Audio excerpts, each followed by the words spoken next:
ആകയാൽ പ്രിയപ്പെട്ടവരെ, വിഗ്രഹാരാധനയിൽ നിന്ന് ഓടിയകലുവിൻ. വിവേകമതികളോടെന്ന പോലെ ഞാൻ നിങ്ങളോട് പറയുന്നു, ഞാൻ പറയുന്നത് നിങ്ങൾ തന്നെ വിധിക്കുവിൻ. നാം ആശീർവദിക്കുന്ന അനുഗ്രഹത്തിന്റെ പാനപാത്രം ക്രിസ്തുവിന്റെ രക്തത്തിലുള്ള ഭാഗഭാഗിത്വമല്ലേ? നാം മുറിക്കുന്ന അപ്പം ക്രിസ്തുവിന്റെ ശരീരത്തിലുള്ള ഭാഗഭാഗിത്വമല്ലേ? അപ്പം ഒന്നേ ഉള്ളൂ, അതിനാൽ പലരായിരിക്കുന്ന നാം ഒരു ശരീരമാണ്. എന്തെന്നാൽ ഒരേ അപ്പത്തിൽ നാം ഭാഗഭാഗുകളാണ്.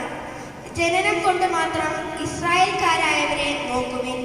ബലിവസ്തുക്കൾ ഭക്ഷിക്കുന്നവർക്കല്ലേ ബലിപീഠത്തിലെ ഭാഗഭാഗിത്വം?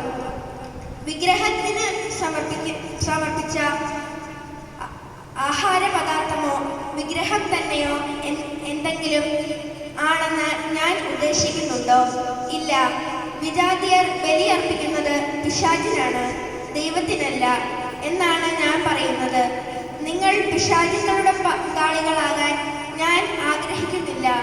ഒരേ സമയം കർത്താവിൻ്റെ പാനപാത്രവും പിശാചുക്കളുടെ പാനപാത്രവും കുടിക്കാൻ നിങ്ങൾക്ക് സാധിക്കുകയില്ല.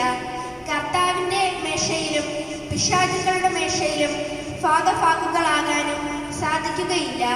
കർത്താവിൽ നാം അസൂയ ഉണർത്തണമോ? നാം അവിടുത്തേക്കാൾ ശക്തരാണോ? നമ്മുടെ